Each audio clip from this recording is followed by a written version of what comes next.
It's happening. We are finally going to tell the story of how I met Bob Dylan. Not once, but twice.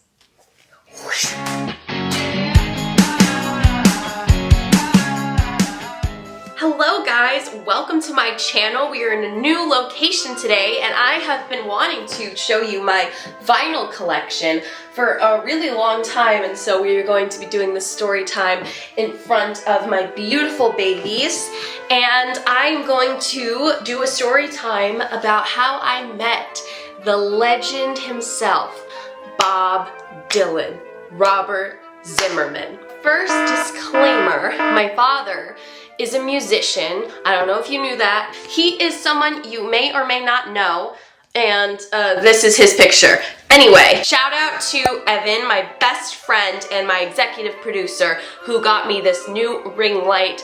You are a gift. She actually got me my last one and it broke. It was actually broken when she gave it to me, but that is beside the point. And it broke again. It was held on by tape and a prayer. So thank you, Evan. You are an angel. So my father goes back with Bob Dylan in a way. He performed at the 30th anniversary concert at Madison Square Garden. So he had met Bob previously, and back in 2009, I was 11 years old. My father opened for him here in Los Angeles. I couldn't tell you what theater. Maybe it was the Dolby Theater. It may have been that theater. However, I do not know. Like I said, I was 11 years old, and I've been raised on some of the best music of all time. Like, Wings were my jam when I was in preschool. I brought a Wings CD as a show and tell. And so like, I knew who he was. I knew who Bob Dylan was. However, it hadn't reached the magnitude of the weight that it would soon reach. Whoa, that was like a high sentence to say. I knew who he was. I had learned Knockin' on Heaven's Door when I was in guitar lessons, but I didn't know.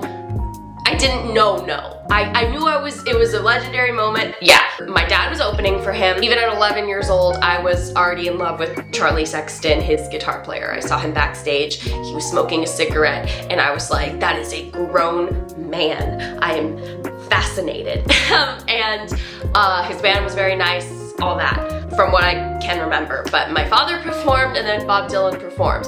And after the show, my father, we were kind of like in a line, and my mom and I and my dad was like, hey Bob, I want you to meet my family, or something like that.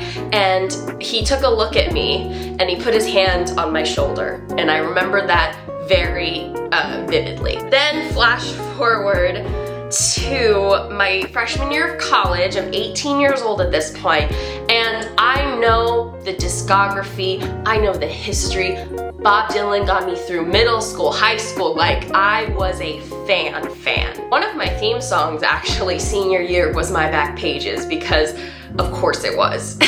And Bob Dylan had just been announced that he was going to be winning the Nobel Prize in Literature. It was huge. It was like that week they announced it, literally. And if you know of the Desert Trip Festival, which was kind of like what they were nicknaming Oldchella, it was on the Coachella Fairgrounds, and it was 2 weekends.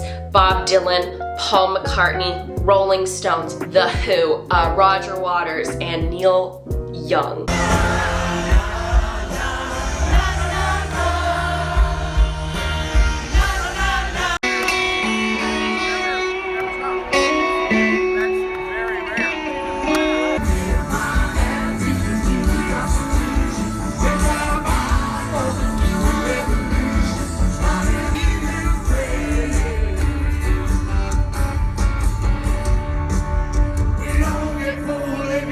It was a legendary lineup, and we were going. Somehow, we made it backstage. My dad is talking to Bob Dylan. I'm ready to cry. All I'm thinking about is My Back Pages. I could only say to him, thank you. My dad goes, I want you to meet my family. He takes a look at me. This time, it's not a shoulder touch. He gives me a hug. No lie. I remember it so perfectly. And God bless my mother. She, for this moment, to have the nerve to ask Bob Dylan if we can take a picture. And he said yes. Like, I'm still blown away by that. So he said yes, we snapped this legendary picture, and I remember walking into that backstage area, and we turn a corner and he's sitting there, he's eating. Bob Dylan eats. Like, literally, that was what we were thinking. Bob Dylan eats.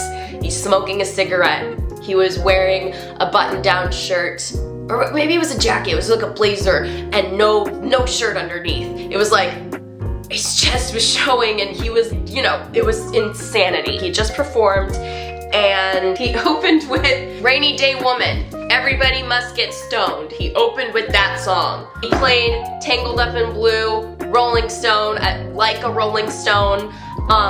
I remember him changing the words. He likes to mess with people. He likes to mess with the audience who thinks they're so badass for knowing Bob Dylan's complicated lyrics, but I don't even think he really knows them. He still makes things up as he goes along. He kicked off that whole weekend, so it was him and then the Rolling Stones that same night. So God, what a crazy experience, and I realize that I'm very lucky and I have a very interesting perspective, a very unique perspective that not a lot of people have because of who my father is, you know, how I grew up. That is just my own experience, and I wanted to share it with you all. I just wanted to start this segment and do some fun story times about really cool experiences that I've had with some incredible people that I've met, and it is thanks to my incredible father who I love so much. I have a lot of great memories throughout my young adult life and childhood that I think are very unique, and